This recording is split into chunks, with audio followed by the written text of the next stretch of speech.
My religious daughter demanded I attend church and get over my trauma, so I gave her an ultimatum. 6 months ago, my 15-year-old daughter Grace converted to extremist Christianity and became unrecognizable.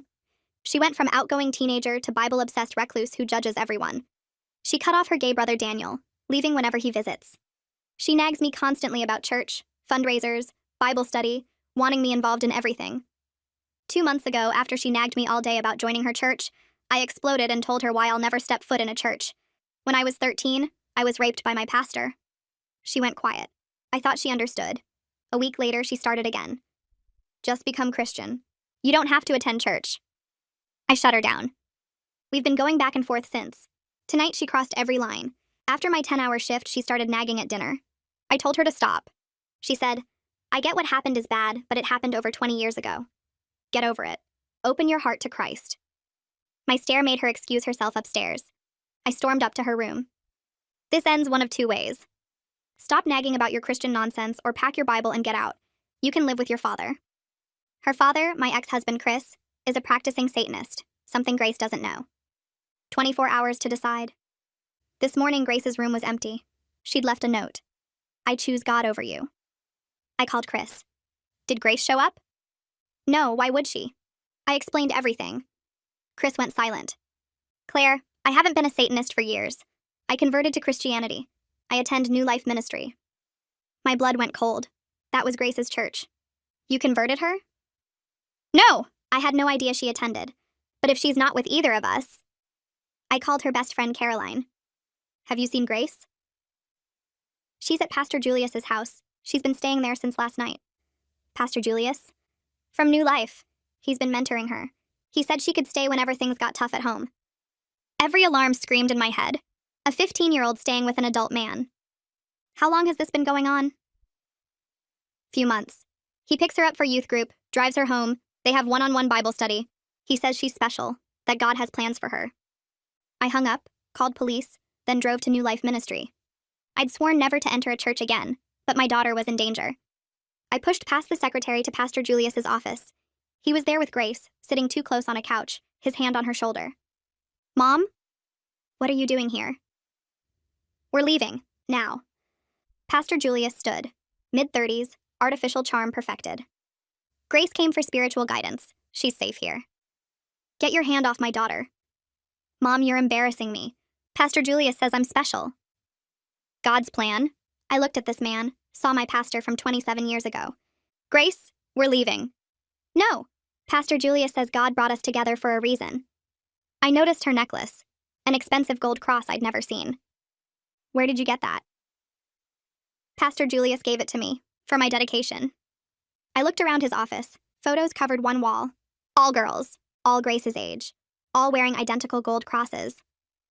"How many girls are you mentoring?" His smile faltered. "I guide many young people." "Just the special ones with old souls?" Those exact words my pastor had used. "I'm staying with Pastor Julius," Grace said. "He has a room prepared just for me at the ministry house." A room prepared for my underage daughter? "It's for troubled youth." "She's not troubled. She's being groomed." The door burst open. Chris stood there with 2 police officers. "That's him," Chris said. "Julius Richardson. He's violating his sex offender registration." Pastor Julius's face drained. The officer stepped forward. "Julius Richardson, you're under arrest. You're prohibited from working with children." "Sex offender?" Grace whispered. "That's impossible. He's a man of God." Mr. Richardson was convicted of inappropriate conduct with minors at his previous church in Ohio. Grace collapsed. But he said God forgave him.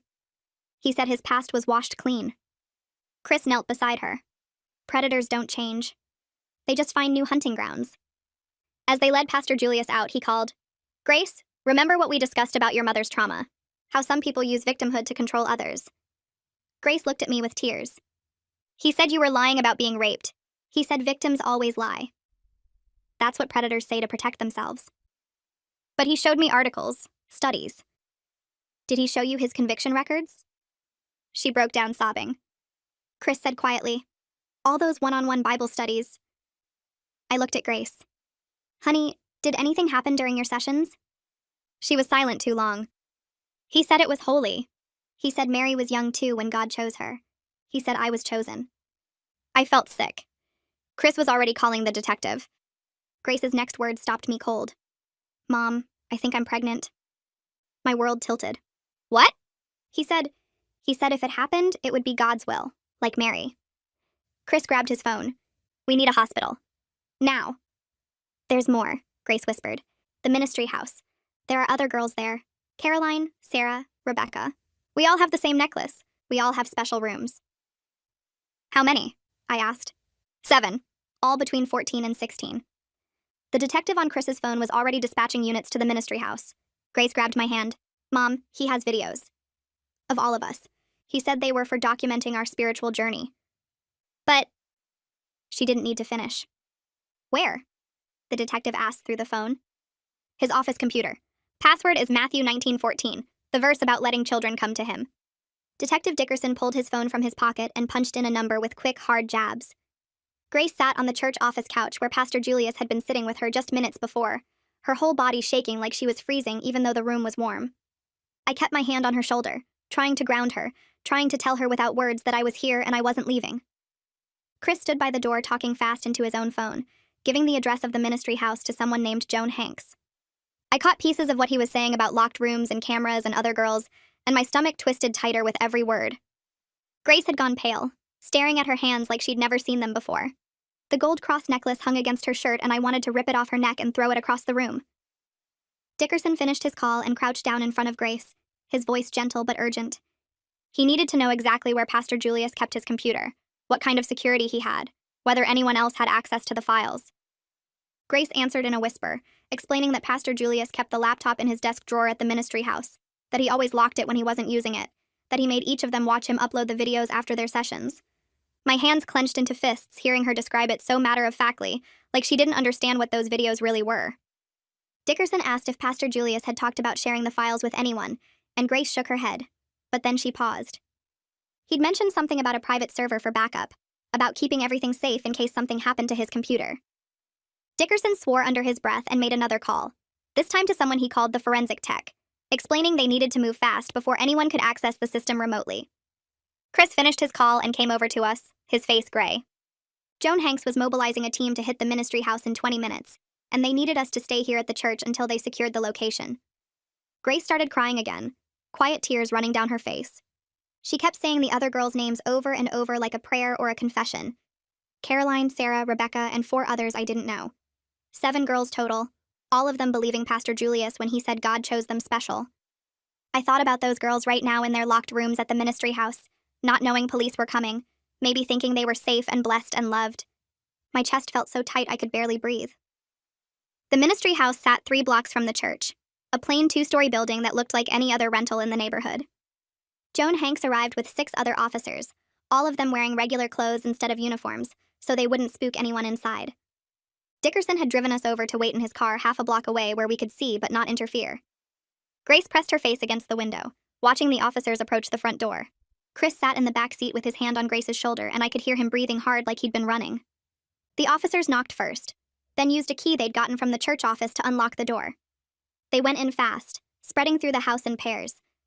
We couldn't hear what was happening, but we could see lights coming on in different windows, could see shadows moving behind curtains. Grace squeezed my hand so hard my fingers went numb. After what felt like forever but was probably only 5 minutes, Joan Hanks came out the front door and waved for Dickerson to bring us over. We got out of the car and walked toward the house, and I could see Grace's legs shaking with every step. Inside, the house looked normal at first, just a regular living room with a couch and TV and some religious pictures on the walls. But then Joan led us down a hallway and I saw the doors. 6 of them, all with deadbolts on the outside, all locked from the hall. Joan had already opened them, and through each doorway I could see a small bedroom decorated with crosses and Bible verses painted on the walls. Each room had a twin bed with a pink bedspread, a small desk, and a camera mounted in the ceiling vent that you wouldn't notice unless you were looking for it. In the first room, a girl who looked about 14 sat on the bed hugging her knees, staring at the officers like she didn't understand what was happening. The second room held a girl maybe 15, already crying, asking if she was in trouble. The third room was Sarah, the oldest at 16, who Joan said had been living here the longest. Sarah stood by her desk with her arms crossed, her face blank like she'd shut down completely.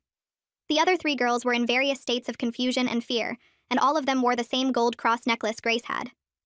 Joan explained to each girl that they weren't in trouble, that Pastor Julius had been arrested, that their parents were being contacted, Most of the girls just stared. One started screaming that this was a mistake, that Pastor Julius would never hurt them, that God would punish everyone for interfering with his ministry. Sarah was the only one who seemed to understand. She looked at Joan and asked in a flat voice if the cameras in the bathrooms were real or if she'd imagined them. Joan confirmed they were real, hidden in the exhaust fans, and Sarah nodded like she'd expected that answer. Grace made a choking sound beside me and I pulled her close, but she pushed away and ran to the bathroom down the hall.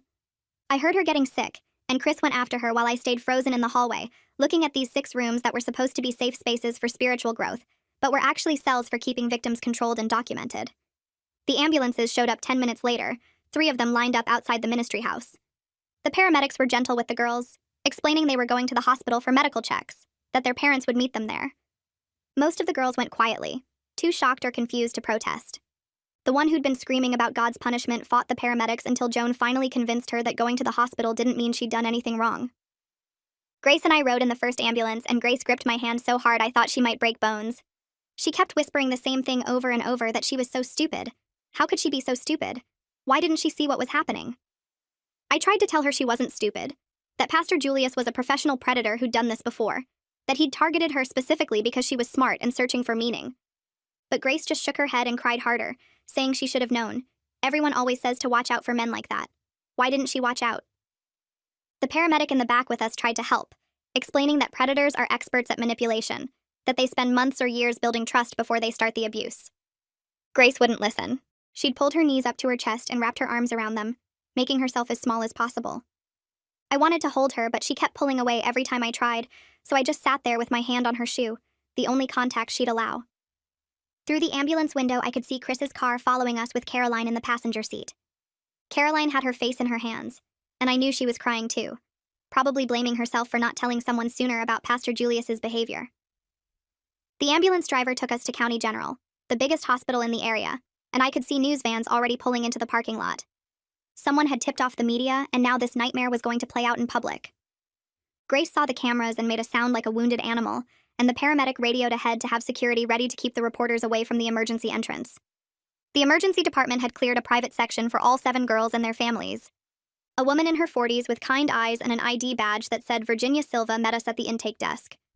She introduced herself as a victim advocate and explained she'd be with us through the whole process, helping coordinate medical care and police interviews and whatever else we needed. Her voice was calm and professional, but also warm, like she genuinely cared about every word she was saying.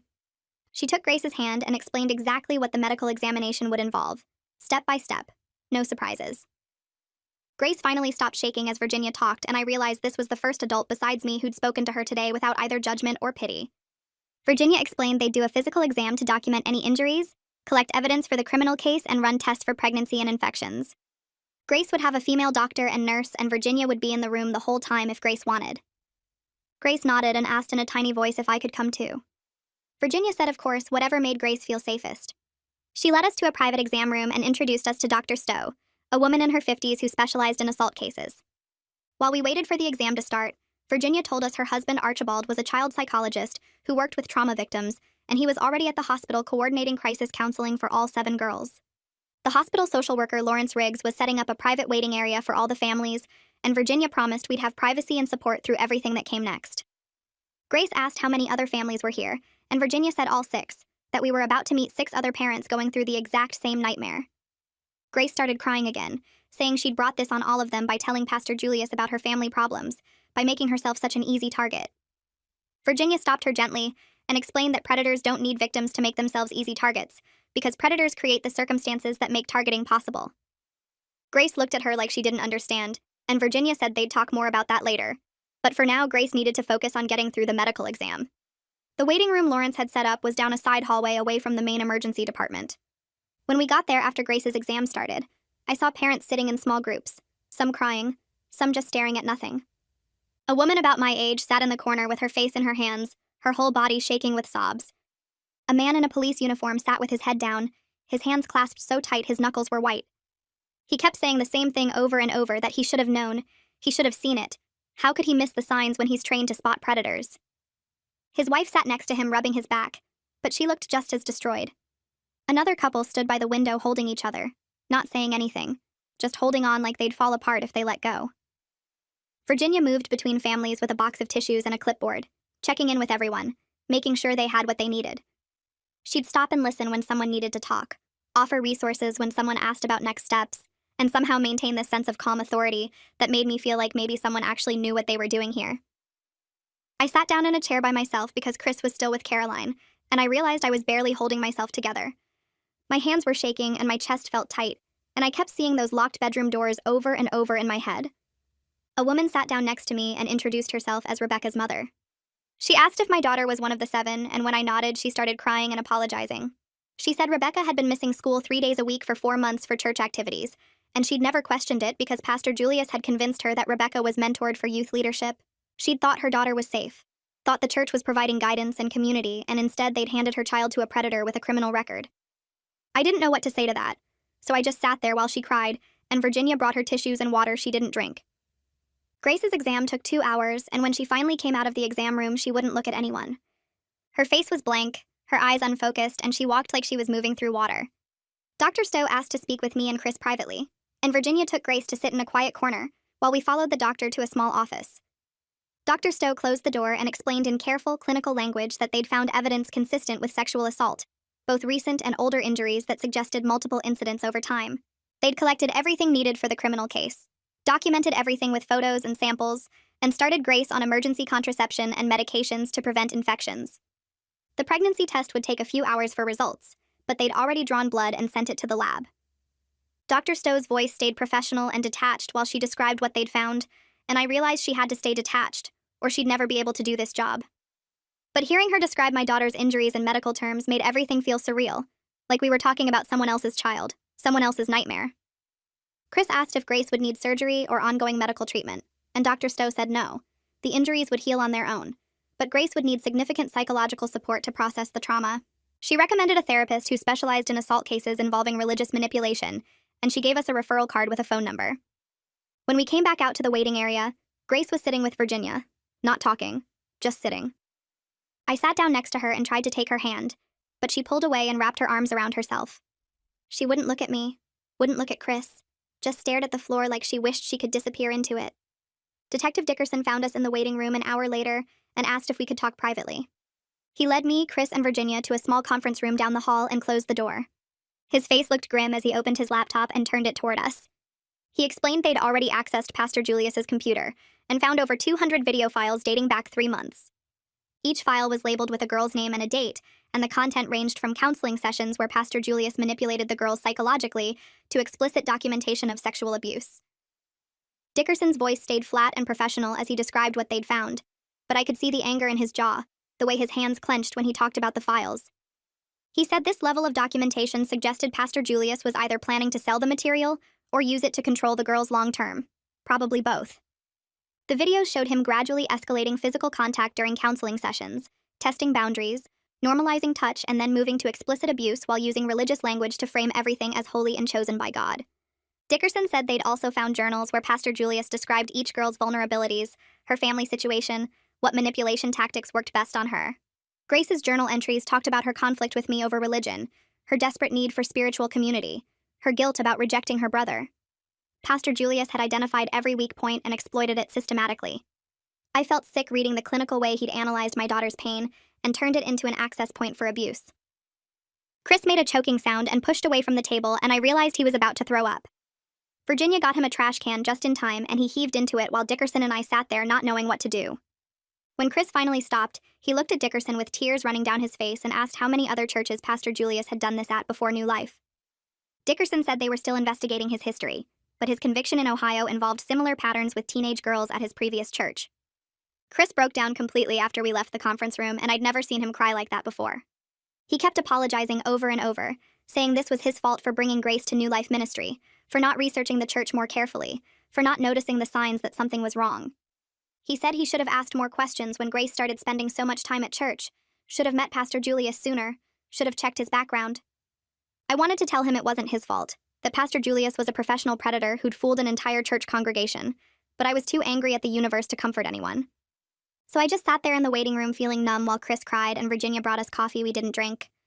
A man I didn't recognize came in about 20 minutes later and sat down next to Chris. He introduced himself as Raymond Buckner, Chris's sponsor from a different church, and he'd come as soon as Chris called. Raymond didn't try to make Chris feel better or tell him everything would be okay. He just sat there quietly while Chris processed his guilt, occasionally putting a hand on his shoulder but mostly just being present. I watched them and realized Chris had built a support system through his church that I hadn't known about, people who showed up when things got hard. It made me feel even more isolated because I had no one like that, no community to call when my world fell apart. Virginia came over and asked if I wanted her to contact anyone for me, family or friends who could be here, but I shook my head. My parents were dead, my siblings lived across the country, and I'd let most of my friendships fade over the years because I was too busy working and raising kids. The only person I had was Chris, and he was barely holding himself together. Dr. Stowe found us 2 hours later with Grace's pregnancy test results. She asked to speak with me and Chris privately again, and I knew from her face what she was going to say before she said it. The test came back positive, hormone levels consistent with about 6 weeks along. Dr. Stowe explained in that same careful, clinical voice that based on the timing, conception happened during one of Pastor Julius's private Bible study sessions at the ministry house. She'd already discussed options with Grace, and Grace wanted time to think about what she wanted to do. Dr. Stowe said that was completely normal and healthy, that Grace should take whatever time she needed to make the decision that felt right for her. But she also explained that Grace was showing signs of severe psychological trauma, and they were recommending a psychiatric evaluation before she went home. I asked what that meant, and Dr. Stowe said Grace's affect had gone completely flat during the exam. She wasn't responding to questions appropriately, and she seemed to be dissociating from reality. A child psychologist named Archibald Silva, Virginia's husband, had already evaluated Grace and was recommending admission to the pediatric psychiatric unit for observation and crisis stabilization. I felt like the floor had dropped out from under me. My daughter was pregnant from being raped by her pastor, and now she was so traumatized she needed psychiatric hospitalization. Dr. Stowe said she was sorry, she knew this was overwhelming, but Grace's safety had to come first. Within an hour, Grace was admitted to the pediatric psych unit on the 4th floor. They gave her a private room with a window that didn't open and a bathroom with no lock on the door. A nurse explained the unit rules when visiting hours were, what items Grace could and couldn't have. Grace didn't react to any of it, just lay down on the bed and stared at the ceiling like she'd already left her body. I stayed with Grace in her hospital room while Chris went downstairs to handle the police paperwork and give his initial statement. Grace hadn't spoken in 3 hours, just lay in the bed staring at nothing. A nurse brought her dinner on a tray, chicken and mashed potatoes and green beans, but Grace didn't even look at it. I tried to hold her hand, but she pulled away, curling onto her side facing the wall. I sat in the chair by her bed and watched her breathe, watched the way her shoulders stayed rigid like she was holding herself together through sheer force. I recognized that posture because I'd lived in it for years after my own rape, that sense of being so ashamed you can't let anyone touch you, can't let anyone see how broken you feel inside. I started talking quietly about my own experience, about how long it took me to understand it wasn't my fault, about how shame is a weapon predators use to keep victims silent. I told her about the years I spent avoiding churches and distrusting religious people, about how I'd let my trauma control my life instead of dealing with it. I didn't know if Grace was listening, but I kept talking anyway because the silence felt more dangerous than saying the wrong thing. I told her I was sorry for giving her that ultimatum, for pushing her away when she needed me most, for letting my own trauma blind me to the grooming happening right in front of me. I told her I loved her and I believed her and nothing that happened was her fault. Grace didn't respond, didn't move, just kept staring at the wall while tears ran down her face onto the pillow. Around midnight, Grace turned her head slightly and spoke for the first time in hours. Her voice came out scratchy and small. She asked if I hated her for choosing Pastor Julius over me. The question hit me like a physical blow. Something cracked open in my chest and suddenly I was crying harder than I'd cried in years. I told her I could never hate her, that this wasn't her fault, that she was manipulated by someone who knew exactly what he was doing. I said I was sorry for giving her that ultimatum, for pushing her away when she needed me most. I admitted I was so scared of losing her to extremism that I drove her straight into a predator's hands. Grace started crying too, and we held each other across the hospital bed while we both sobbed. A night nurse opened the door to check on us, saw us clinging to each other, and quietly closed the door again to give us privacy. We cried until we were both exhausted, and Grace fell asleep with her hand still gripping mine. The next morning, a man in an expensive suit arrived and introduced himself as District Attorney Clarence Hull. He had silver hair and the kind of confident presence that made you trust him immediately. He sat down across from Chris and me in a small conference room near Grace's floor and spread several folders across the table. He explained that with 7 victims, extensive video evidence, and Pastor Julius's prior conviction in Ohio, this was one of the strongest cases he'd prosecuted in his 20-year career. The charges would include multiple counts of sexual assault of a minor, production and possession of child pornography, unlawful imprisonment, embezzlement, and violation of sex offender registration requirements.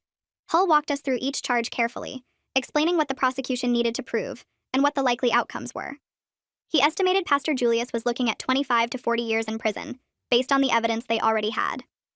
For the first time since this nightmare started, I felt a small flicker of satisfaction imagining that man locked away forever, where he couldn't hurt anyone else. Hull promised to keep us updated on every development and gave us his direct cell number in case we had questions. He also warned us that Pastor Julius's defense attorney would likely try to paint the girls as willing participants, and we needed to prepare for that kind of victim blaming. Chris asked what would happen if any of the girls refused to testify, and Hull said the video evidence alone was enough to convict, but victim testimony would strengthen the case significantly. Later that morning, Grace met with a therapist named Estelle Benjamin for the first time. I waited outside the small office trying not to listen through the door, but I could hear the low murmur of their voices. After about an hour, Estelle opened the door and invited me inside. She was a woman in her 50s with kind eyes and a calm way of speaking that made you feel safe.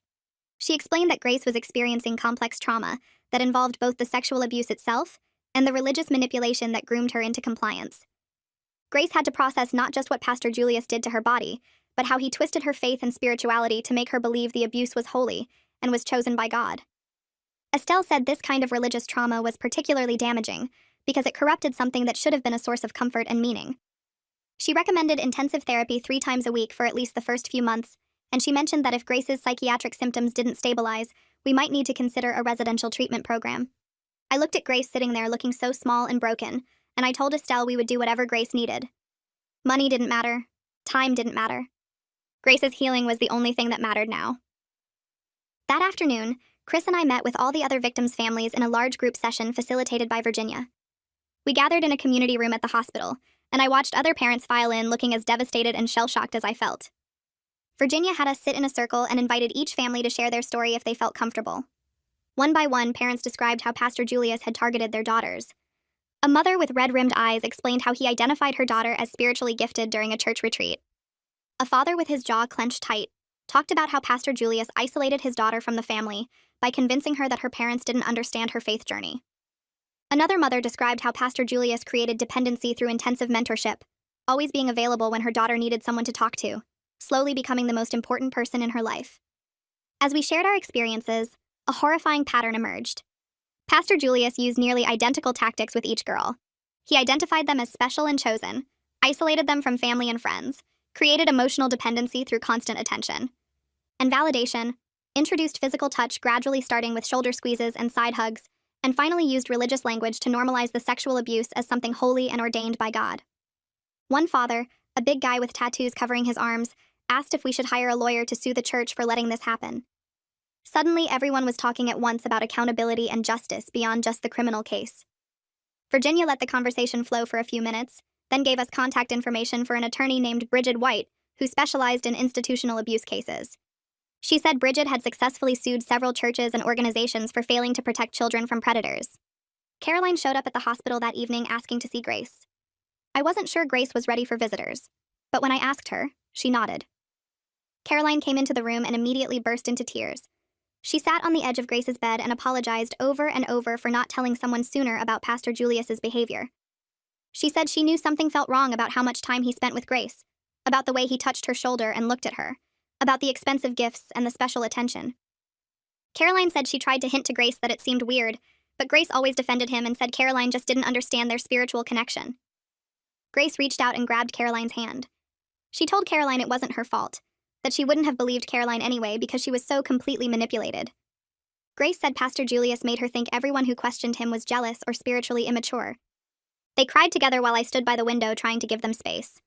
Caroline promised she would testify about everything she witnessed, including the inappropriate comments Pastor Julius made about Grace's body and the way he deliberately isolated Grace from her friends. She said she remembered specific incidents where he told Grace that her old friends were leading her away from God and that only he truly understood her. Watching their friendship survive, this gave me the first real hope I'd felt that Grace could rebuild the relationships she'd damaged during her 6 months of extremism. The next day, Detective Joan Hanks came to brief us on the forensic analysis of the ministry house. She was a tough-looking woman in her 40s who didn't waste time with pleasantries. She spread crime scene photos across the table and walked us through what they'd found. Each girl's room was soundproofed with special insulation in the walls. Each room had multiple cameras, including one hidden in the bathroom ceiling vent disguised as an air freshener. Pastor Julius kept detailed journals in a locked filing cabinet, and the entries were horrifying.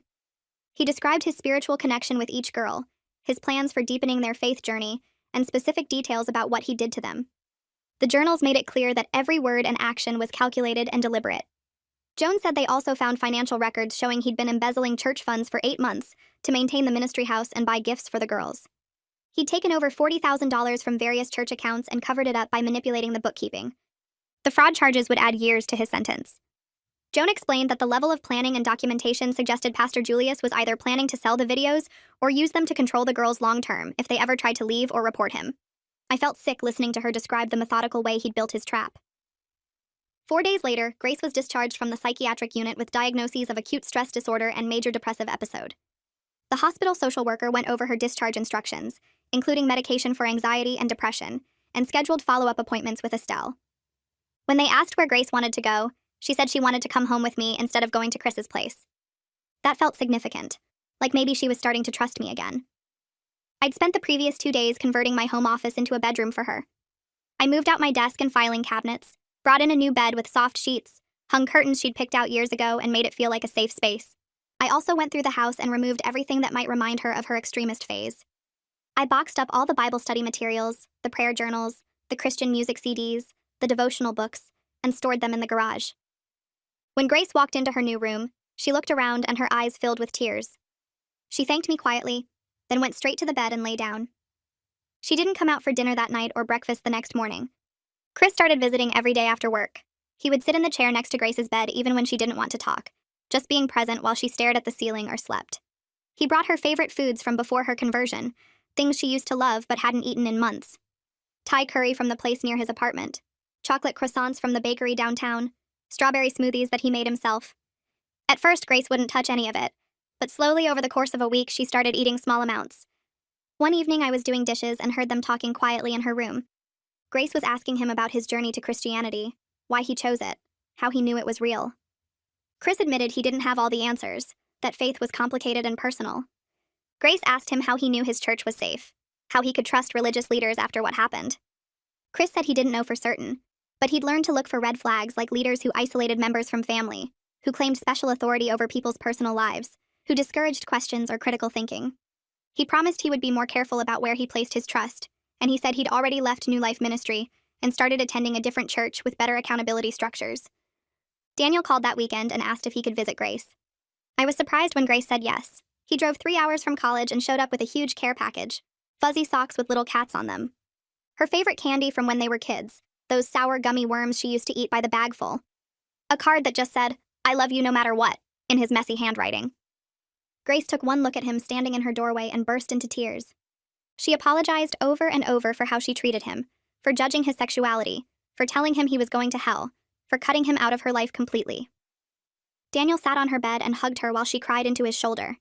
He told her they were family, and that meant forever, that nothing she said or did during those 6 months could change how much he loved her. He said he knew she wasn't herself, that she was manipulated by someone who twisted her thoughts and beliefs. They spent the afternoon watching old movies on her laptop and eating junk food, and I heard Grace laugh for the first time in what felt like forever. I stood in the hallway watching my children reconnect and felt grateful that something good was emerging from this horror. A week later, all 7 families met with attorney Bridget White to discuss a civil lawsuit against New Life Ministry and the broader church organization. Bridget was a sharp woman in her early 50s who radiated competence and controlled anger. She explained that Pastor Julius's sex offender status was a matter of public record, easily discoverable with a basic background check. The church had a legal obligation to screen anyone working with children, especially in positions of authority and trust. Her investigation had already uncovered that a church board member named Frederica Monk knew about Pastor Julius's history, but argued he deserved a second chance and voted to hire him anyway. The other board members claimed they were never told about his conviction, but Bridget had emails proving that Frederica sent them all detailed information about his past, and they chose to ignore it. The negligence was so extreme and reckless that Bridget believed we could win significant damages to cover therapy costs, medical expenses, and pain and suffering for all 7 girls. She said institutional cases like this usually settled out of court because churches didn't want the publicity, but she was prepared to take it to trial if necessary. She asked each family if they wanted to participate in the lawsuit, and every single one of us said yes. We wanted accountability, we wanted justice, we wanted to make sure this never happened to anyone else. Grace's first session with Estelle happened 3 days after we filed the lawsuit papers. I drove her to the small office downtown and sat in the waiting room flipping through magazines I wasn't reading. The appointment lasted an hour, and when Grace came out, her eyes were red, but her shoulders looked less tight. She didn't say much on the drive home, just stared out the window and picked at her cuticles. I let the silence sit between us because I was learning that sometimes quiet was okay. When we got home, Grace went straight to her room, and I heard her moving around up there for a while before she came back down. She found me in the kitchen making dinner and stood in the doorway for a minute before speaking. She told me Estelle helped her see things differently, that Pastor Julius picked her on purpose during a time when she was looking for something bigger than herself. The extreme religious stuff wasn't really her choice, Grace said. It was the door he used to get close to her and control her. She said she felt angry now instead of ashamed, and Estelle told her the anger was good and healthy, and meant she was starting to heal. I put down the knife I was using to chop vegetables and looked at my daughter. I told her I was angry too, angry at Pastor Julius, and angry at every adult who failed to protect her and the other girls. Grace asked if we could make a list of everything we were mad about, and I thought that was strange, but I said yes. We sat at the kitchen table with a notebook and started writing. Grace wrote down things like being lied to, and having my faith twisted, and losing 6 months with my family. I wrote down churches that don't do background checks, and people who protect predators, and my own rape that I never dealt with.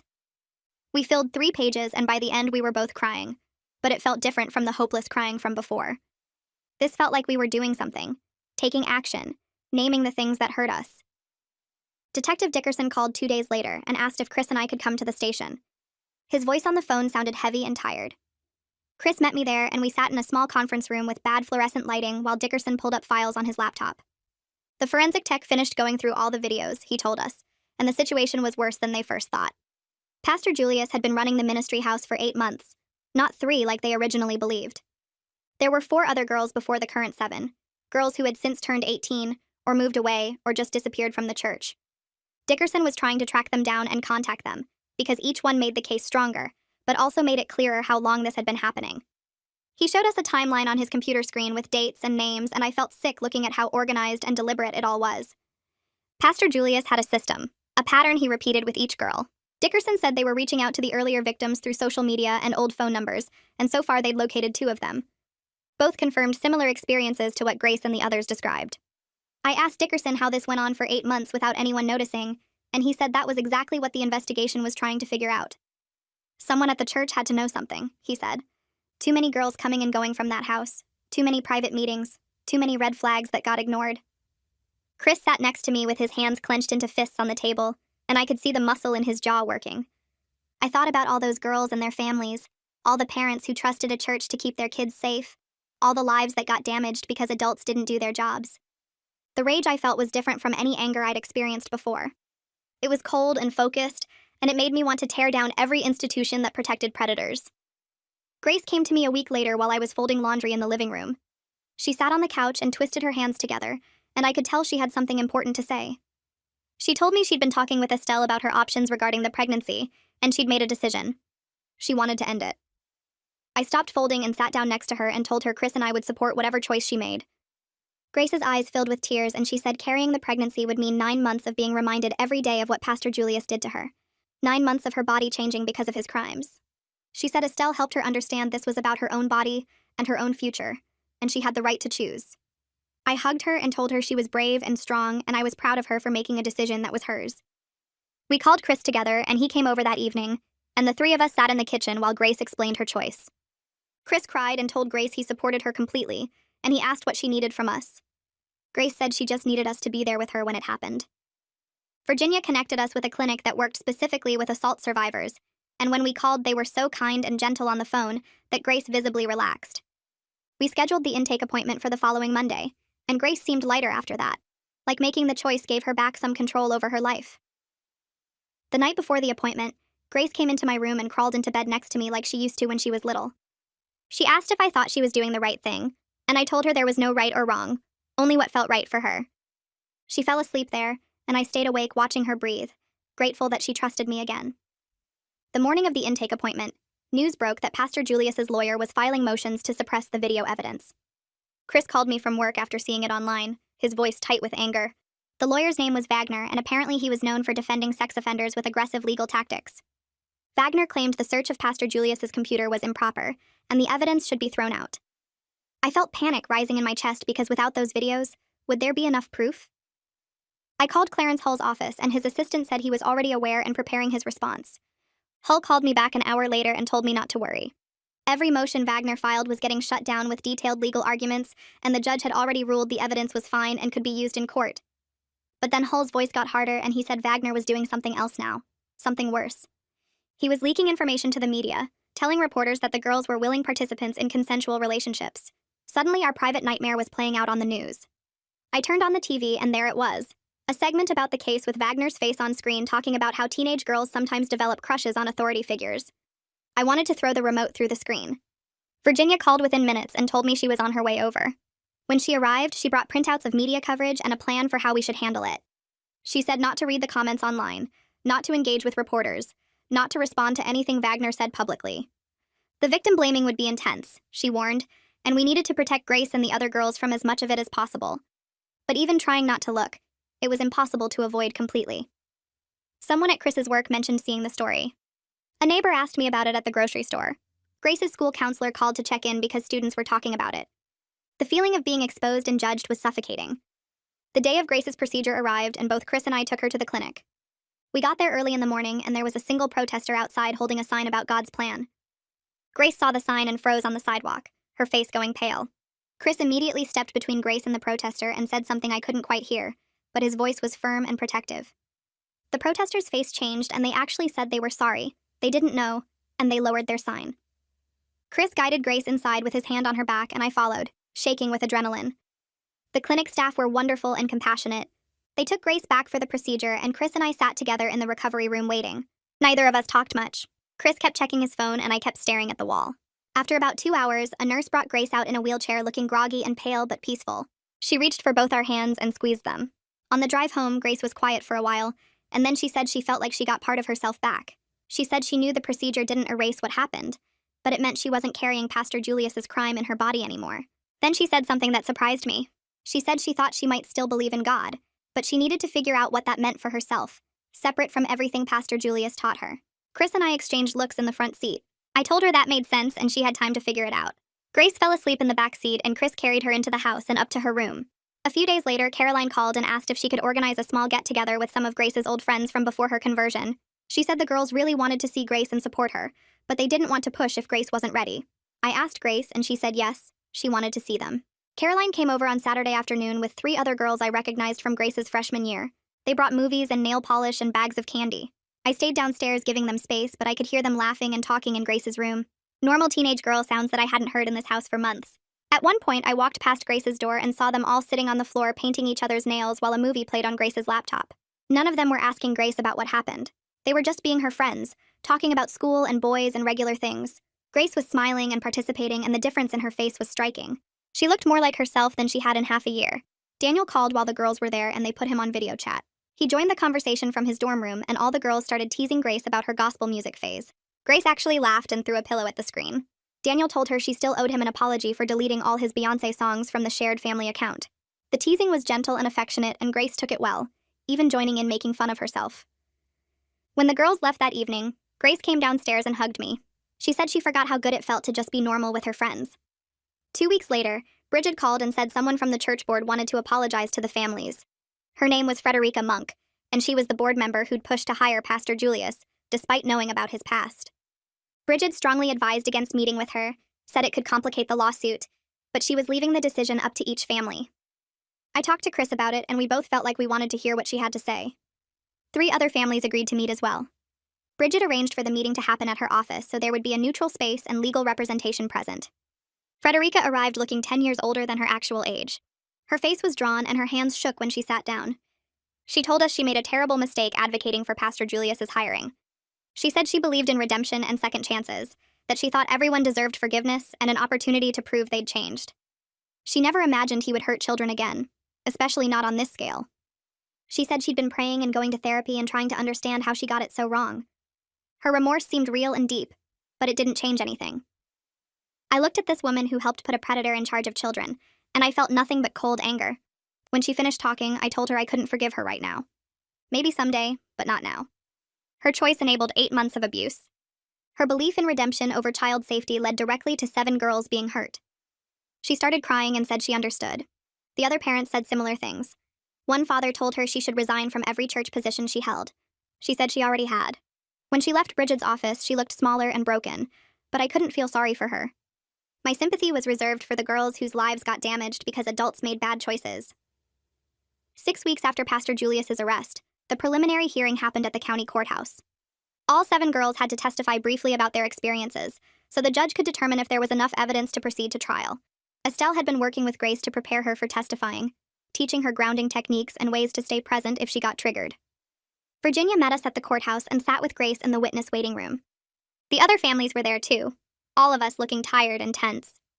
Pastor Julius was brought in wearing an orange jumpsuit with his hands cuffed in front of him. Grace's whole body went rigid when she saw him. I put my hand on her back and felt her trembling. The hearing started with the prosecutor Clarence Hull presenting evidence and calling witnesses. The detective testified about finding the girls at the ministry house. The forensic tech testified about the videos on Pastor Julius's computer. Then it was time for the girls to testify. Grace was the 4th one called. Virginia walked her to the witness stand and Grace's hands shook as she was sworn in. Hull asked her basic questions about how she met Pastor Julius, how often they met, what happened during their private sessions. Grace's voice was quiet but clear as she described the grooming process, how he isolated her from her family, how he used religious language to make the abuse seem holy. Then Wagner stood up to cross-examine her. He started asking questions about her willing participation in church activities, trying to suggest she chose to be there. Judge Harry cut him off immediately and warned him about victim intimidation. Wagner backed off, but the damage was done. Grace's face had gone pale and her breathing got shallow. When she was finally allowed to step down, she walked straight to me and Chris. We both put our arms around her and the judge called a recess. In the car afterward, Grace fell apart. She sobbed that having to say those things out loud in front of strangers and Pastor Julius made it all feel real in a horrible new way. I held her in the back seat while Chris drove and told her she was so brave. She did so well. It was over now. A week after the hearing, Chris told me he'd started attending a support group for parents of sexual abuse survivors. He said he found it online and decided to try it because he was struggling with guilt and anger and didn't know how to process it. After his first meeting, he came over to my house looking exhausted but less alone. He said hearing other parents talk about their experiences helped him understand his feelings were normal. The guilt especially, the constant replaying of moments where he thought he should have seen signs or protected his child better. The group facilitator told them that predators are skilled at manipulation, that they're experts at hiding their crimes and parents can't blame themselves for trusting institutions that are supposed to be safe. Chris asked me if I'd thought about getting therapy for myself, and the question caught me off guard. I'd been so focused on Grace that I hadn't dealt with my own trauma coming back up. My rape happened 27 years ago, but watching my daughter go through something similar made it feel fresh again. I realized I never properly processed what happened to me, just buried it and avoided churches and tried to forget. Chris said he thought it might help both me and Grace if I worked on my own healing. The next day, I called my insurance company and got a list of therapists who specialized in adult survivors of childhood sexual abuse. I made an appointment for the following week.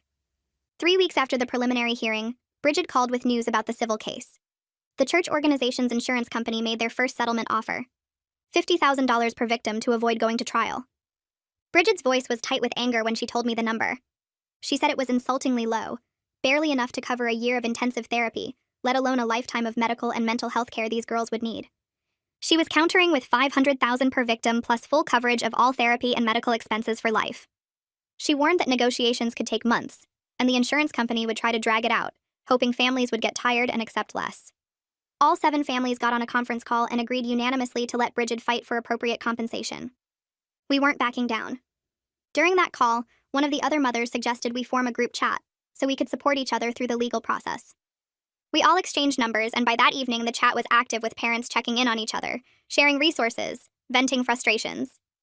These people had become strange friends bonded by shared trauma. Our kids all went through the same nightmare, and that created a connection none of us wanted, but all of us needed.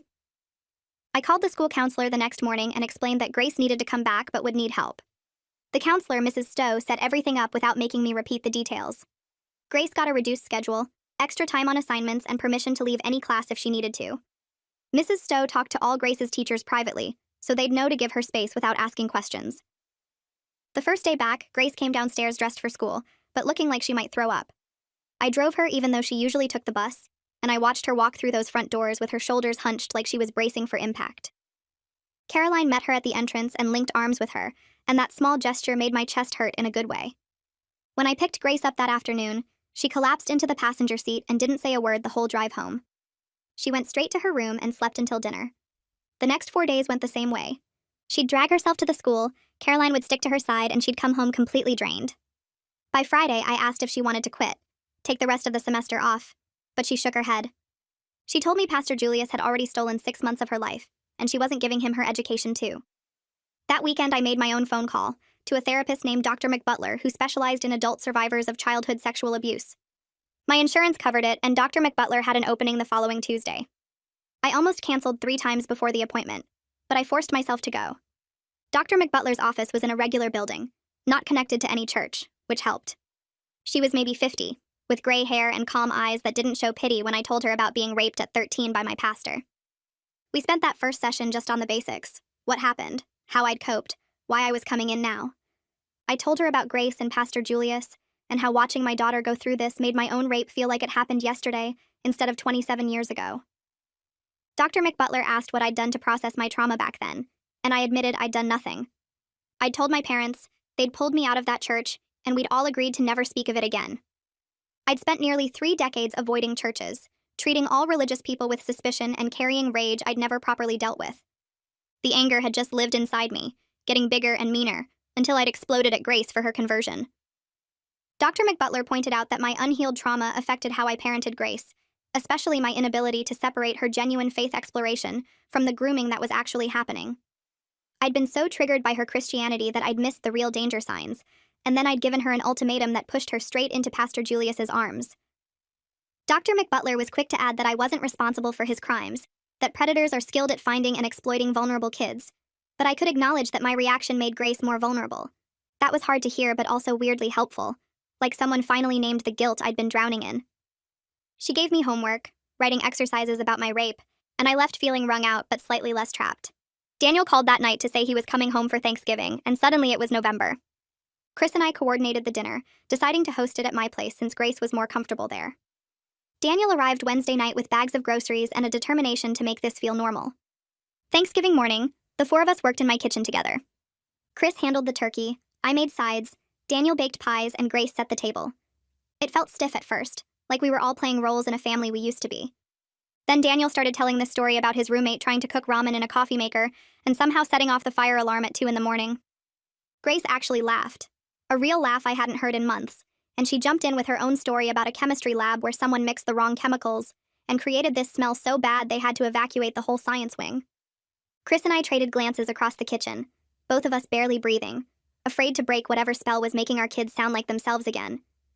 We sat down to eat, and Daniel said we should go around the table sharing what we're thankful for, which could have been horrible but somehow wasn't.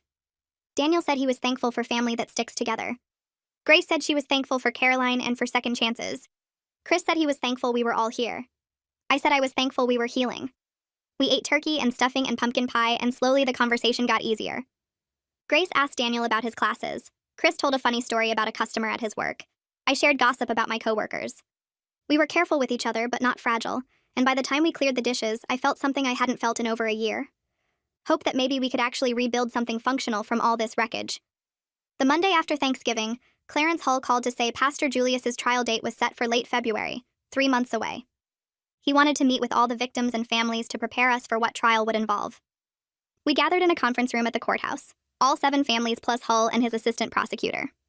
Hull walked us through the process, explaining that Isaac Wagner would try to paint the girls as willing participants who pursued Pastor Julius, who were seduced by their own spiritual seeking, rather than groomed by a predator. He warned us to expect character attacks, victim blaming, suggestions that the girls lied or exaggerated. Hull said he was confident in his case with all the video evidence and Pastor Julius's prior conviction, but trials were unpredictable, and we needed to prepare emotionally for any outcome. Grace raised her hand like she was in the school and asked what would happen if Pastor Julius was acquitted. Hull's face softened, and he explained that was extremely unlikely given the evidence, but if it happened, we'd still have the civil case, and the sex offender registry violations would put him back in prison anyway. Grace nodded, but I could see her hands shaking in her lap. After the meeting, she asked if she could write a victim impact statement to read at sentencing. I told her we should talk to Estelle about it, and the next therapy session, Estelle helped Grace start drafting it. Over the following weeks, Grace worked on that statement in therapy, writing about how Pastor Julius stole her sense of safety, her faith, her relationship with her family, and her ability to trust her own judgment. She wrote about the pregnancy and abortion, about the shame and confusion, about nightmares that still woke her up at 3 in the morning. She also wrote about her determination to heal and her refusal to let him define her future. When she finally read it to me one evening in December, I cried listening to her strength and courage. I told her I was so proud of the person she was becoming through this impossible situation, and she cried too, and we held each other on the couch until Chris arrived for his evening visit. December was harder than I expected because Christmas was everywhere and Grace couldn't escape it. Christmas music in every store triggered her because of Pastor Julius's twisted use of the Mary narrative.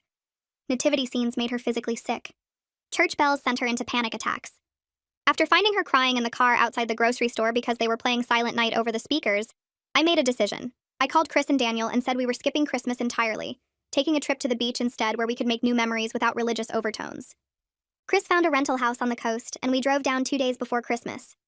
Grace, Daniel, Chris, and I spent 3 days walking on the beach, eating seafood at casual restaurants and playing board games in the rental house.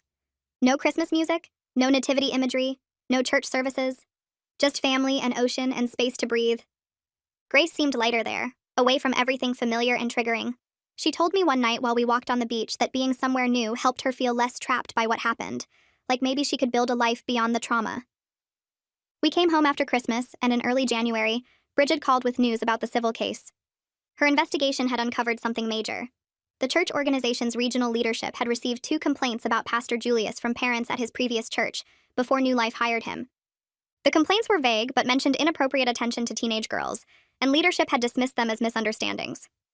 Bridget found emails proving that regional authorities knew about concerns but hired him anyway. This evidence of institutional knowledge and negligence strengthened our case significantly. Bridget now believed we could win not just compensatory damages, but punitive damages designed to punish the organization's reckless disregard for child safety. The insurance company's settlement offer jumped to $200,000 per victim, but Bridget advised us to reject it and proceed to trial. She thought we could get much more, and more importantly, a trial would expose the institutional failures publicly. All 7 families agreed to push forward. A week later, Grace had a major setback. She was at the grocery store picking up milk when she ran into a woman from New Life, one of Pastor Julius's adult supporters. The woman approached Grace in the frozen food aisle and told her she was praying for Grace to find forgiveness and stop lying about a man of God. Grace had a full panic attack right there, hyperventilating and crying between the frozen pizzas and ice cream. I got a call from the store manager saying my daughter needed help, and I found Grace outside on a bench, Caroline sitting with her trying to calm her down. I helped Grace to the car and sat with her while her breathing slowly returned to normal. Then I marched back into that store and found that woman in the produce section. I told her exactly what I thought of her and her prayers, told her my daughter was raped by her precious man of God, and if she ever approached Grace again, I'd make her regret it. Security asked me to leave, but I didn't care. Nobody got to harass my daughter about her trauma. Grace was shaken for days afterward, barely eating, having nightmares again. Estelle worked with her in therapy to process the reality that some people would always defend predators over victims, that Grace couldn't control other people's ignorance and cruelty, only her own response to it. Chris and I scheduled a session with a family therapist to work on our co-parenting approach. We'd been tag-teaming Grace's care effectively, but we'd never actually discussed our strategy or made sure we were on the same page. The therapist helped us create a shared safety plan for Grace, agree on boundaries and expectations, and develop strategies for supporting her without being overprotective. We talked about communication, about how to handle setbacks, about preparing for the trial. It was the most productive conversation Chris and I had in years, maybe ever. I realized that crisis had forced us to become better partners in parenting than we'd ever been as spouses. We left that session with actual plans and agreements instead of just winging it. In late February, the civil trial against New Life began. Bridget presented devastating evidence of institutional negligence to the jury. She showed emails where Frederica Monk explicitly warned the board about Pastor Julius's sex offender status and was overruled by leadership who wanted to demonstrate Christian mercy. She presented testimony from the previous church's leadership about the complaints they'd sent to regional authorities that were ignored. She brought in expert witnesses on institutional abuse who explained how churches create environments where predators thrive through excessive trust in authority and inadequate oversight. The church's defense attorneys looked increasingly uncomfortable as the evidence mounted. Their argument that the church had acted in good faith crumbled under the weight of emails, testimony, and expert analysis showing deliberate disregard for child safety in favor of religious redemption narratives. Grace took the stand 3 weeks into the civil trial. She wore a simple blue dress and her hair pulled back, and she looked older than 16 somehow. The bailiff swore her in, and she sat down in the witness box with her hands folded in her lap. Bridget stood and asked her to describe how the abuse affected her daily life. Grace's voice stayed steady as she explained the nightmares that woke her up most nights, the panic attacks in crowded spaces, the way she couldn't concentrate in class for months after everything happened. She talked about missing half her freshman year, about losing friends who didn't understand why she changed, about the medication she takes now for anxiety and depression. The jury listened without moving. Grace described how she used to love singing in choir but couldn't anymore, because hymns triggered memories of Pastor Julius's voice during their sessions. She explained how she stopped eating for weeks and lost 20 pounds. She talked about the abortion and how she still dreams about it sometimes, even though she knows it was the right choice. The defense attorney stood for cross-examination and asked Grace about her church attendance before meeting Pastor Julius. Grace answered clearly that she'd been searching for community and meaning. He asked if she'd gone to the ministry house voluntarily. Grace said yes, because she'd been manipulated into believing it was safe. He asked if Pastor Julius ever physically forced her. Grace's jaw tightened and she said he didn't need to use physical force when he had religious authority and psychological control. The attorney tried another angle, asking if Grace had ever told Pastor Julius to stop. Grace looked right at him and said she'd been 15 years old and taught that questioning spiritual authority was questioning God himself. The attorney sat down. Bridget asked one more question about whether Grace felt the church leadership should have protected her. Grace said they had a responsibility to check backgrounds, and they failed, and because of that failure, 7 girls were abused for 8 months. When the judge called a recess, Grace stepped down and walked straight to where Chris and I sat. We both stood and she fell into our arms. I felt her shaking and held her tighter. Virginia came over and told us that was the strongest survivor testimony she'd heard in 20 years of advocacy work. Grace pulled back and wiped her eyes, and I saw something different in her face. She looked exhausted, but she also looked proud of herself, like she'd won something important. The jury deliberated for 4 hours. We waited in a conference room with the other families. Nobody talked much. One mother kept checking her phone. A father paced by the windows.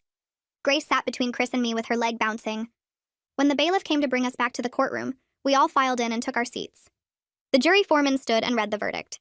They found in favor of all 7 victims on every count. The judge asked about damages, and the foreman listed the numbers. Each girl got $750,000 in compensatory damages. Then he said the jury awarded $2 million in punitive damages to be split among all the families. I did the math in my head. Over $19 million total against the church organization.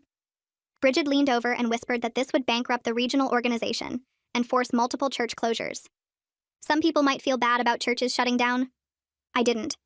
I felt satisfied knowing there would be real consequences for the institutional failures that let Pastor Julius hurt children for 8 months. The money couldn't undo what happened to Grace or the other girls. But it meant they'd have resources for therapy, for college, for whatever they needed to heal. The judge thanked the jury and dismissed them. We stood and Grace hugged me hard. Chris put his hand on her shoulder. The other families were crying and hugging too. Bridget gathered us all outside the courtroom and explained the church would likely appeal, but she was confident the verdict would hold. She said we should expect the money within 6 months after the appeals process. Grace asked if this meant Pastor Julius's criminal trial would be easier. Bridget said it definitely helped, but the criminal case had different standards. We'd still need to prepare for that fight. 2 weeks later, Clarence Hull called and said Pastor Julius's attorney wanted to discuss a plea deal. I drove to Hull's office and found all 7 families already there. Hull explained that Isaac Wagner had approached him that morning. Wagner admitted the evidence was overwhelming, and Pastor Julius wanted to avoid trial. He offered a guilty plea to all charges in exchange for concurrent sentencing. Pastor Julius would be eligible for parole in 20 years. Hull said he wanted our input before responding. The room erupted. One father shouted that 20 years wasn't enough. A mother said she wanted Pastor Julius to face trial and hear every detail of what he did. Another parent argued that 20 years minimum meant Pastor Julius would be in his 50s before possible release, and trials were unpredictable. Grace sat quietly through all the arguing. Then she raised her hand like she was in class. Hull nodded at her. Grace said she wanted to accept the plea. Everyone turned to look at her. She explained that she didn't want to testify again in more detail about everything that happened. She said 20 years minimum felt like justice, and by the time Pastor Julius got out, he'd be too old to hurt anyone else. She said she wanted this to be over, so she could focus on healing instead of preparing for trial. Caroline's mother agreed with Grace. Then Sarah's father said his daughter felt the same way. One by one, the other families said they'd accept the plea if it meant sparing their daughters another round of testimony. Hull said he'd tell Wagner the deal was acceptable, but only if Pastor Julius allocuted in open court. That meant admitting to all the facts of what he did. No hiding behind legal language. Full admission of guilt in front of everyone. We all agreed to that condition. Hull made the call right there. Wagner accepted. The plea hearing was scheduled for the following week. The courtroom was packed for the plea hearing. All 7 families filled the front rows. Media filled the back. Pastor Julius stood at the defense table in an orange jumpsuit and handcuffs. The judge asked if he understood he was waiving his right to trial. Pastor Julius said yes in that same flat voice I remembered from his office. The judge asked him to allocute. Pastor Julius turned slightly toward the microphone. He admitted to sexually abusing 7 teenage girls over an 8-month period while serving as their pastor and mentor. He admitted to producing child pornography. He admitted to violating his sex offender registration. He admitted to using his position of religious authority to manipulate vulnerable children. His voice never changed tone. He could have been reading a grocery list. I watched his face and realized he wasn't actually sorry. He was just sorry he got caught. The judge asked if he understood the sentencing guidelines. Pastor Julius said yes. The judge accepted the plea and scheduled sentencing for 3 weeks later. The bailiff led Pastor Julius away. He didn't look at any of us. Grace let out a long breath beside me. She said she felt relieved it was almost over. I told her the legal process was almost over, but healing would take longer. She nodded and said Estelle had already told her that. Chris drove us home and Grace went straight to her room. I heard her on the phone with Caroline talking about normal teenage things like some movie they wanted to see. The ordinary conversation felt like progress. Grace came to me the next Sunday and said she wanted to attend church with Caroline's family. My stomach dropped. I asked if she was sure. She said she needed to explore what healthy faith looked like separate from her trauma. I was terrified, but I told her I supported whatever she needed. Chris came over that evening and we sat with Grace researching the church Caroline attended. We looked up the leadership structure, the child protection policies, the background check requirements. The church had a female co-pastor and transparent financial reporting. They required 2 adults present for any youth activities. They had mandatory reporting training for all volunteers. Chris called the senior pastor and asked direct questions about their safety protocols. The pastor answered everything without defensiveness. Grace's first service was the following Sunday. I barely slept the night before. Grace came home that afternoon looking thoughtful but calm. She said the sermon was about justice and protecting vulnerable people. She said it felt meaningful, but also strange to be in a church building again. Estelle was helping her process her spiritual journey in therapy. Grace said she was taking it slow, maybe attending once a month to start. I told her I was proud of her for not letting Pastor Julius steal her faith permanently. She hugged me and said she wasn't sure what she believed anymore, but she wanted the freedom to figure it out. Daniel called in early March. He'd finished his degree a semester early and wanted to take a gap year to stay close to home. He'd gotten a job at a nonprofit that provided legal aid to low-income families. He'd also found an apartment 10 minutes away. Grace lit up when I told her. Daniel moved home 2 weeks later and immediately started having weekly dinners with Grace. They'd meet at this Thai place Grace loved and spend hours talking. Grace told me having Daniel around made her feel safer and more connected to who she was before everything happened. I watched them together one evening when Daniel came by to pick her up. He teased her about her terrible taste in music. She threw a pillow at him. He caught it and tossed it back. They laughed like normal siblings who hadn't spent a year estranged. Daniel never treated Grace like she was fragile or broken. He just treated her like his little sister who he happened to love completely. That normalcy was exactly what Grace needed. The sentencing hearing happened on a Thursday in late March.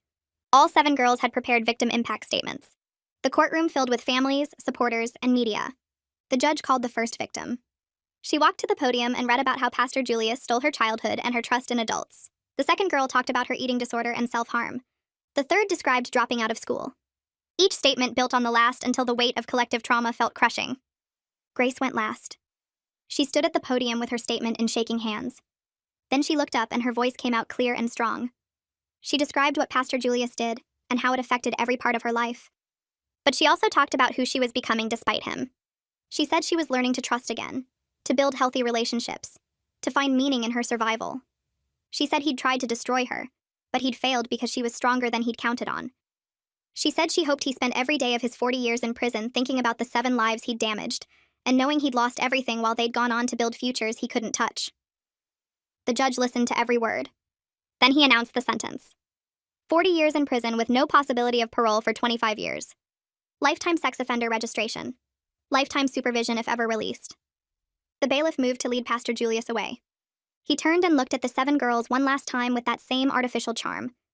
Grace met his eyes without flinching. He looked away first. Grace walked back to her seat and sat between Chris and me. I took her hand. She wasn't his victim anymore. She was his accuser, and she'd helped put him away. Bridget called the next week with news about the civil judgment. The church organization had filed for bankruptcy to avoid paying. But Bridget had anticipated that and structured the settlement, so the victims were priority creditors. We'd receive most of the money from insurance policies and liquidated church assets. The regional organization was dissolving. Several individual churches were disaffiliating to avoid the scandal. Frederica Monk had resigned from all church leadership and issued a public apology acknowledging her failure of judgment. It wasn't enough. It would never be enough. But watching the institutional accountability happen felt important, even though it couldn't undo the harm done to 7 girls. Grace finished her sophomore year with decent grades. Her teachers told me they were impressed by her strength and determination. She'd made new friends through Caroline's church community. She'd reconnected with old friends who'd stood by her. Caroline was still her best friend. They were already planning to attend the same college in 2 years. Grace told me one evening that she wanted to study psychology and maybe work with trauma survivors someday. I watched her talk about her future plans and saw her finding meaning and purpose in her survival. She wasn't just getting through each day anymore. She was building toward something. Chris and I kept going to co-parenting therapy. We were building something that looked like friendship. We'd never be romantic again. But we were becoming real partners in supporting our kids. Chris had left his old church and found a healthy community where he was learning what faith looked like without manipulation or abuse of authority. He was also in therapy processing his guilt about not protecting Grace. I watched him become a better father through that painful growth. We had dinner together sometimes, all 4 of us, and it felt almost normal. We'd never be a traditional family again. But we were functional, and that felt like enough. My therapy sessions with Dr. McButler stretched through winter and into spring, each one peeling back another layer of pain I'd buried for almost 3 decades. We talked about the rape itself, about the ways I'd avoided healing by just pushing forward and never looking back. Dr. McButler helped me see how Grace's trauma had ripped open my own wounds, but also how working through this together gave us both real tools instead of just survival tactics. I started understanding that not every religious person was dangerous, that most churches weren't hunting grounds for predators, that faith itself wasn't the weapon even though some people twisted it into one. The work was exhausting, and some days I left her office feeling worse than when I arrived. But slowly I noticed changes. I could drive past churches without my chest tightening. I could hear religious music without immediate rage. I was healing instead of just surviving, and that felt huge after 27 years of running from my own past. The 7 families met at Bridget's office in early summer to discuss what we wanted to do with portions of the settlement money. One mother suggested creating a foundation to help other victims, and suddenly everyone was talking at once with ideas and energy. We spent 3 hours planning, and by the end we'd outlined the Survivors Light Foundation, with a mission to provide free therapy and legal support for clergy sexual abuse victims. Bridget agreed to serve as legal counsel without charging fees. Virginia offered to help develop the support programs using her experience as a victim advocate. We each contributed money from our settlements, and within 2 months we had a functioning nonprofit with a website, referral network, and crisis hotline. Our first year, we helped 23 families navigate the nightmare of reporting abuse, finding lawyers, accessing trauma treatment, and holding institutions accountable. Grace started volunteering with the peer support program, talking to other teenage survivors and sharing her experience. I watched her on the phone one evening, her voice steady and compassionate as she told another girl that healing was possible, that speaking up mattered, that she wasn't alone. Grace was transforming her pain into something that helped others find their voices, and seeing that purpose emerge from such horror moved me beyond words. Grace started her junior year looking different from she had the previous fall. She held her head higher. She smiled more easily. She'd cut her hair short in a style that felt like reclaiming her body as her own, instead of something Pastor Julius had touched. She was only in therapy once a week now, instead of 3 times, and while she still had hard days when triggers hit unexpectedly, she had real coping strategies that worked. She'd made friends at her new church who knew her history and supported her healing. She'd reconnected with her old friend group, who welcomed her back without judgment. One afternoon, she mentioned she was dating someone from youth group, a quiet kid named James who treated her with gentle respect and never pushed her boundaries. I met him when he picked Grace up for a movie, and I watched how he opened the car door for her, how he asked what time I wanted her home, how he looked at her like she was precious. Grace was learning what healthy relationships looked like after Pastor Julius had twisted everything into manipulation and control. She was reclaiming her teenage years piece by piece, building the normal life he'd tried to steal, and watching her laugh with James as they drove away made my chest ache with gratitude that she was finding her way back to herself. Daniel called one Thursday evening asking if he could bring someone home for dinner on Saturday. Grace answered the phone, and I heard her voice get excited as she told him, "Yes, absolutely, bring them." Saturday arrived, and Daniel walked through the door with his partner Alex, and Grace immediately hugged Alex and started asking questions about how they met and what they studied, and did they like Thai food, because that's what we were ordering. The extremist homophobia Pastor Julius had cultivated in her was completely gone, replaced by genuine warmth and acceptance. I watched my daughter welcome her brother's partner into our home with authentic love, and I realized how thoroughly she'd shed the hateful beliefs that Predator had planted. After dinner, Daniel helped me with dishes while Grace and Alex looked at photo albums in the living room. Daniel told me Grace had called him earlier that week to apologize again for how she'd treated him during her conversion, for the judgment and rejection and pain she'd caused. He said he told her they were past it, That what mattered was who she was now instead of who she'd been when someone was manipulating her. Their sibling bond had survived Pastor Julius's attempts to destroy it, and watching them together now showed me they were closer than ever, connected by crisis and genuine reconciliation. Chris texted me about Grace's school concert in early October. I'd forgotten she'd joined choir, but Chris had the date marked on his calendar and suggested we all go together. The four of us sat in the auditorium watching Grace perform, and afterward we went out for ice cream like we used to when the kids were little.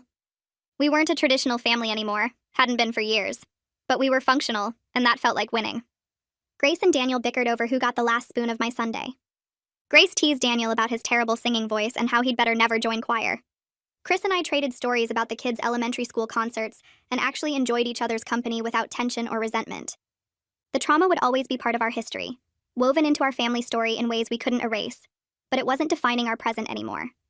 We were building something new from the pieces, and sitting in that ice cream shop listening to my kids laugh felt like proof that we'd survived and were genuinely okay. The Survivors Light Foundation hosted its first annual fundraiser and awareness event in November, and over 200 people packed the community center, including several of the other victims' families. Grace had agreed to speak briefly about her journey, and I sat in the front row watching my daughter walk to the microphone with her head high. She talked about being groomed and abused, about the long road of healing, about transforming pain into purpose by helping other survivors find their voices. She spoke for maybe 5 minutes, but when she finished, the entire room stood and applauded until Grace's eyes filled with tears. Local news covered the event and interviewed Grace afterward, and she handled their questions with confidence and strength, using her platform to encourage other survivors to come forward and seek help. I watched her speak to the camera about the importance of believing victims and holding institutions accountable, and I realized she wasn't just surviving anymore. She was thriving and making real difference in the world, turning her trauma into advocacy that would help countless others. Grace started working on college applications in December, focusing on schools with strong psychology programs. She wrote her main essay about her experience with Pastor Julius and her commitment to helping other trauma survivors heal from religious abuse. Her school counselor called me one afternoon to say it was one of the most powerful essays she'd read in 20 years of reviewing applications, raw and honest and deeply moving. Acceptance letters started arriving in March, and several colleges offered Grace significant scholarships based on her academic recovery and advocacy work. She got into her top choice with a full ride covering tuition, room, and board. Grace was excited about her future in ways I hadn't thought possible 2 years ago. She told me she wanted to specialize in religious trauma, to help people heal from spiritual abuse the way Estelle had helped her. She had clear goals and genuine passion, and watching her plan for college felt like watching her reclaim the future Pastor Julius had tried to destroy. A letter arrived in April addressed to me with a return address I didn't recognize. I opened it to find pages of neat handwriting from a woman named Catherine, who explained she was one of Pastor Julius's earlier victims from before he came to our community. Detective Dickerson had located her during the investigation and given her our foundation's contact information. Catherine wrote that she'd carried shame and silence about her abuse for 8 years, but seeing Grace and the other girls speak out in court and in media coverage had given her courage to finally address her trauma in therapy. She was doing better now, working through the pain instead of avoiding it, and she wanted us to know that our family's courage to pursue justice had helped more people than we realized. I read the letter twice, then called Grace into the kitchen and read it to her. We both cried, knowing that speaking up had created ripples of healing beyond just our case, that our willingness to face the horror publicly had given other survivors permission to break their silence and seek help. The 2-year anniversary of Pastor Julius's arrest fell on a warm May afternoon.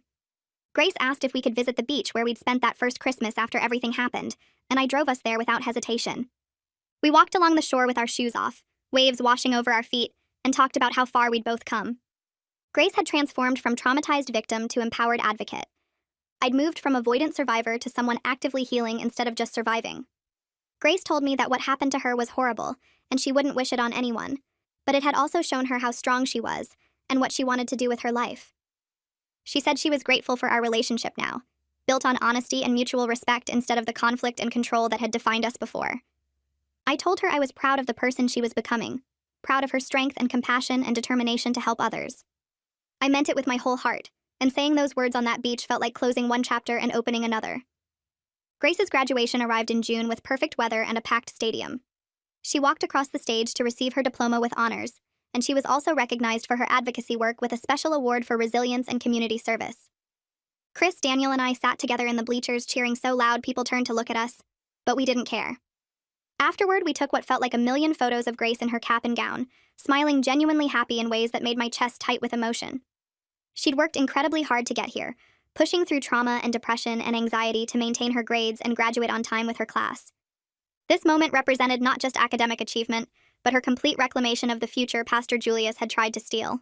She was heading to college in 3 months with a full scholarship and clear goals. She was surrounded by people who loved and supported her.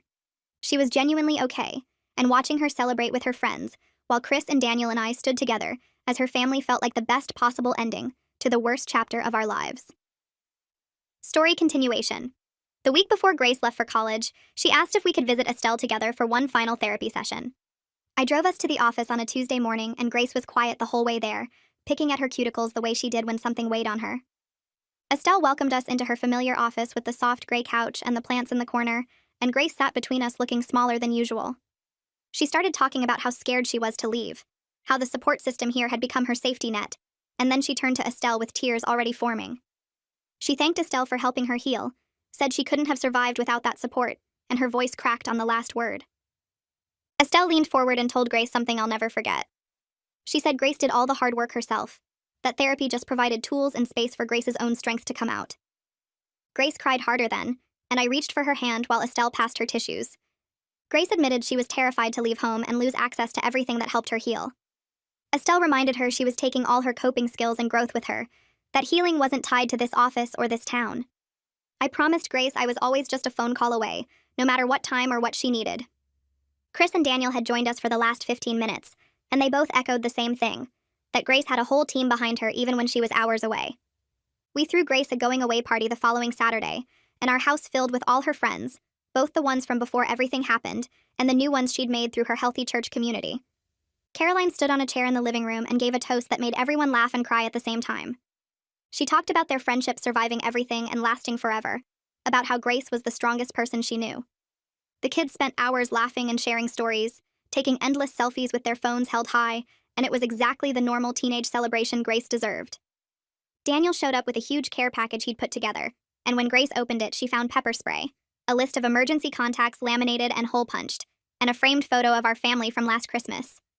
Grace hugged him so hard he made choking noises and pretended to collapse, which made everyone laugh.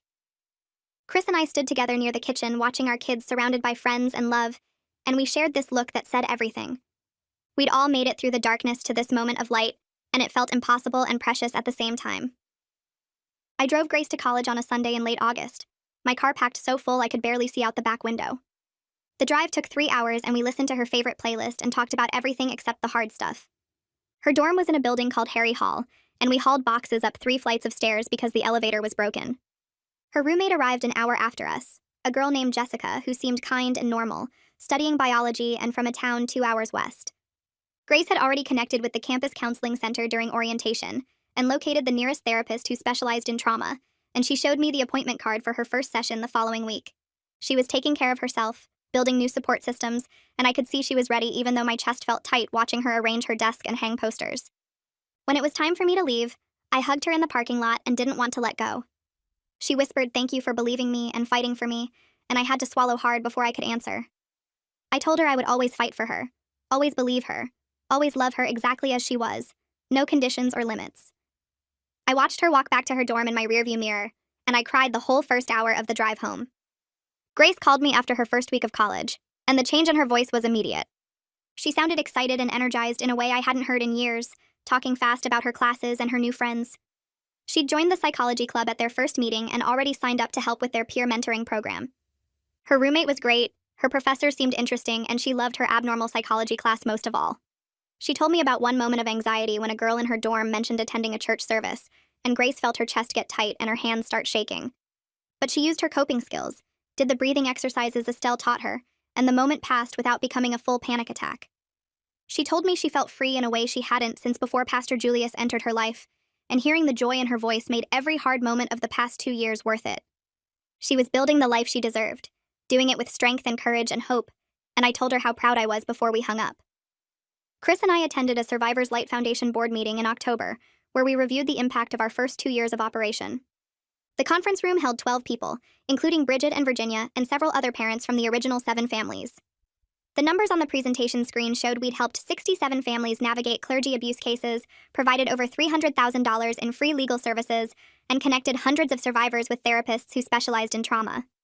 Grace had become the Foundation's youth ambassador over the summer, and she was developing a peer support program for teenage survivors that would launch in the spring. The work felt meaningful and important, channeling our family's pain into preventing others from suffering the same way. We were making real changes in how churches screened leaders and how survivors accessed support, and that felt like the best possible outcome from our nightmare. Daniel got engaged to his partner in November, and Grace was thrilled when he asked her to stand in the wedding party. We all celebrated together at Chris's house with champagne and cake, and the joy was simple and genuine. We'd all been through hell together, but we'd come out stronger and more connected than before. The trauma would always be part of our story, but it wasn't the whole story anymore. We were also a story of survival and healing and justice and love that lasted through the worst things. Chris and I watched our kids laughing together, Daniel showing Grace the ring and Grace squealing and hugging him, and we knew we'd done something right raising them to be strong and kind. Grace came home for winter break after her first semester of college, and she was glowing with confidence and purpose. She'd made the dean's list with a 3.9 grade average, found an amazing therapist near campus who she clicked with immediately, and started volunteering at a local crisis center for assault survivors. She told me college was everything she'd hoped for, that she felt like she was finally living the life that was authentically hers, instead of one shaped by trauma or manipulation. We spent the break doing normal family things that felt precious because of how hard we'd fought to get here. We watched holiday movies and baked cookies and had game nights with Daniel and Chris, and the normalcy felt like its own kind of victory. On New Year's Eve, Grace and I stayed up late talking about her goals and dreams for the future, while the TV played in the background. She wanted to get her PhD in psychology, specialize in religious trauma treatment, maybe write a book someday about her experience to help other survivors find their voices. She told me she was genuinely happy now, that the trauma was part of her but didn't define her anymore, and that she was grateful for the strength she'd discovered through surviving. I told her I was in awe of her courage and how far she'd come, that I was excited to watch her build the beautiful life she deserved. As midnight got closer, we poured sparkling cider into wine glasses and stood by the window watching fireworks start in the distance. We toasted to new beginnings and healing and justice and the future we'd fought so hard to reclaim, and I knew with complete certainty that we were going to be okay.